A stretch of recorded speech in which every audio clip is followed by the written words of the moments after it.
Hello, Alberta Warriors.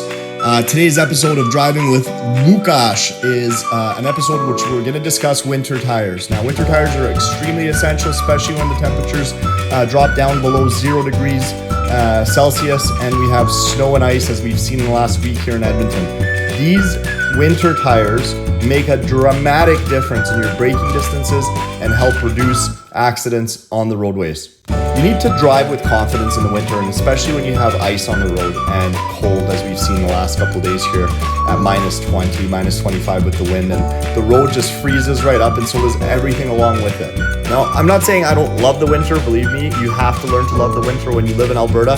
But that being said, if I'm going to go play hockey, I'm going to put the skates on, I'm going to make sure that they're sharpened before I get on the ice.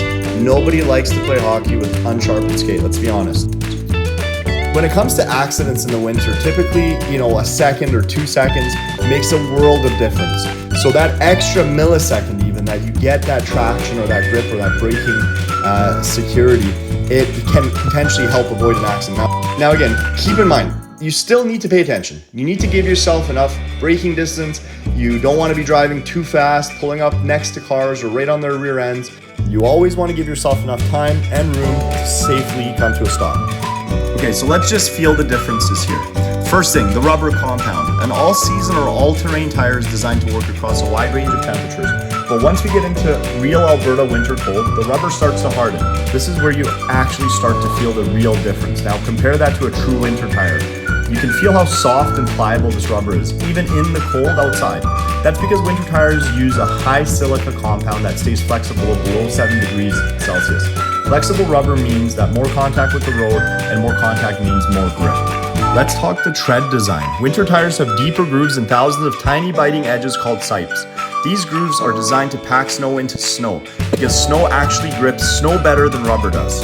All-season tread looks aggressive, but it's not built to channel slush, evacuate ice, or bite into packed snow the same way. Bottom line is, winter tires aren't just about traction, they're about control, braking, and confidence when conditions get really serious, as we've seen this last few weeks in Alberta. If you're looking for a set of winter tires, feel free to DM me or just shoot me a comment below with your contact. I'll get in touch with you. Okay, do we buy winter tires in Alberta or do we not buy winter tires? That is the question. 69% of Albertans have adopted winter tires in these winter conditions. Now, I've got winter tires on my Tundra, but do you have winter tires on your vehicle?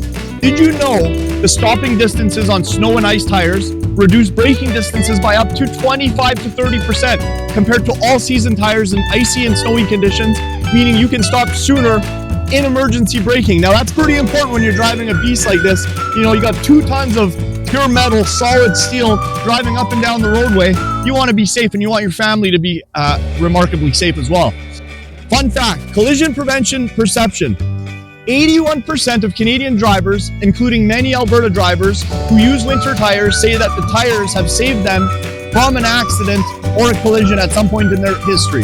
All-season tires' performance dropped dramatically in the cold. Once temperatures drop below about 7 degrees Celsius, all-season tires become significantly less flexible and lose traction compared to those with winter tires designed to stay pliable in cold conditions. So what do you think, winter tires or no? It is cold out there, so we moved inside. Stopping distance differences measured in controlled tests at 50 kilometers an hour on snow and ice.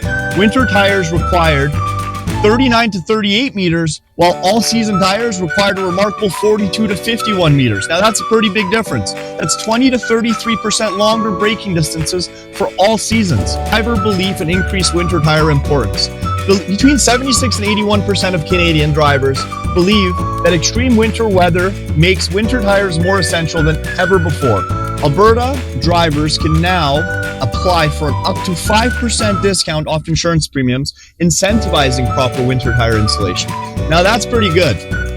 All-season tire limitations. Many all-season tires without the 3-peak mountain snowflake symbol are not rated for severe winter traction, meaning they perform notably worse than winter tires in true Canadian winter conditions. Now, if you've lived in Alberta, you know what the heck I'm talking about. So get your winter tires. Driver perception of winter tire necessity. A significant proportion of drivers who do not use winter tires cite that all-season tires are good enough. Now that just means that they aren't educated, because I'll tell you this, at 80% of Canadians who are driving on winter tires I believe that they don't believe that winter tires aren't essential. At 80% of Canadians who are driving on winter tires, I believe that they don't believe that winter tires aren't essential.